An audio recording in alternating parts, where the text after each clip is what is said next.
नाशिवंत संसारी सुख अत्यानंदे मानी मूर्ख. तर मला सांगा, आता आमचं गाव असेल, पामणी असेल किंवा या दिंडीमध्ये सामील झालेली अनेक गाव, त्या गावात धर्माचे लोक कमी आहेत का? पण ज्याला समजलं याच्यामध्ये काय सुख आहे, त्या पदयात्रेमध्ये, त्या आचरणामध्ये काय सुख आहे, हे ज्यांना समजलं ते पायी पदयात्रा करतात. यायचं म्हणलं तरी 1 तासात बी आपण कपिल यज्ञ पावलो पाव. म्हणजे एक पाऊल जरी आपण नामस्मरण करून टाकला, एक पाऊल या मनमत माऊलीच्या भेटीसाठी आम्ही निघालो म्हणून एक पाऊल टाकला, एक यज्ञ झाला. एका यज्ञाचं फळ मिळतं. एवढं ह्या पदयात्रेचं महत्व आहे. म्हणून आज बामणीकरांनी सर्वोत्तम आम्हाला एक संधी प्राप्त करून दिली. पालखी सोहळा या ठिकाणी पदयात्रा काढतात म्हणजे त्यांचं काहीतरी त्यांचं पुण्य आहे किंवा त्यांचं श्रेय आहे. आपणाला त्यांच्याबरोबर घेऊन जातात. त्याच्याबरोबर आपलं पायी पदयात्रा होती आणि आपले असे असंख्य कोटी यज्ञ आपल्या हातून ते करून घेतात. नाही का महत्व मोठं? मग त्याला अनेक जण यावं लागते का नाही पदयात्रेमध्ये? या परमरहस्य ग्रंथामध्ये ही जी ओवी आहे, ती ओवी याच्यासाठी निवडली की प्रत्येक जीव हा सुखासाठी धडपडतो. प्रत्येकाला सुख व्हावं वाटतंय किंवा कुणाला दुःख व्हावं वाटतंय. मज लागी दुःख व्हावे ऐसे कोणी भावे ना जीवे. मला दुःख व्हावं असं कोणाला वाटतंय का? प्रत्येकाला वाटतंय मला सुख प्राप्त व्हावं, मला आनंद मिळावा. मग मिळतंय का? मिळत नाही. का मिळत नाही?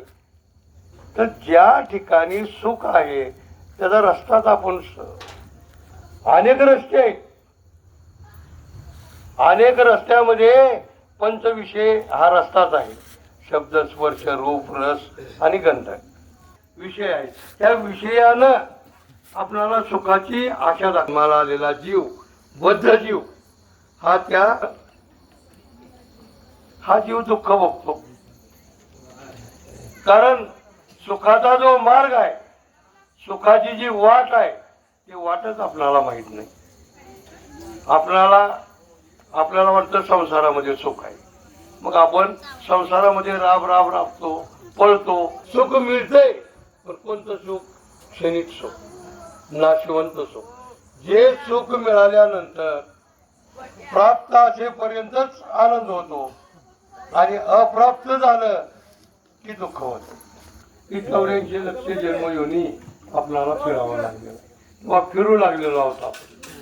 मग ही जर 84 लक्ष जन्म, माणसाला आयुष्य बी तसंच होतं.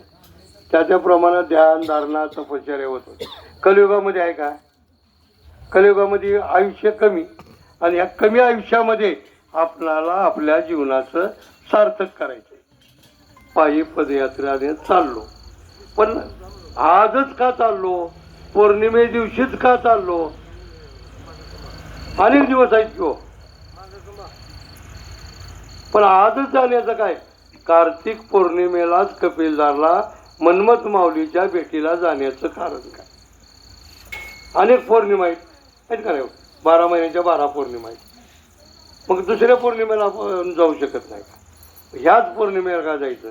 तर या कार्तिक पौर्णिमेला मनमत माऊलींनी जी खडतर अशा प्रकारची तपश्चर्या केली, त्या तपश्चर्याचं फळ कार्तिक पौर्णिमे दिवशी मनमत माऊलीला भेटलं. काय भेटलं? शिव साक्षात्कार झाला. स्वतः भगवान शिवानी येऊन मनमत माऊलीला भेट दिली. साक्षात्कार झाला. आणि हा साक्षात्कार झाला म्हणून त्या मनमत माऊलींच्या भेटीसाठी आपण जातो. कशासाठी? तर आपल्यालाही माऊलीसारखा साक्षात्कार व्हावा, आपलंही जीवन सुखमय व्हावं, आपलं बी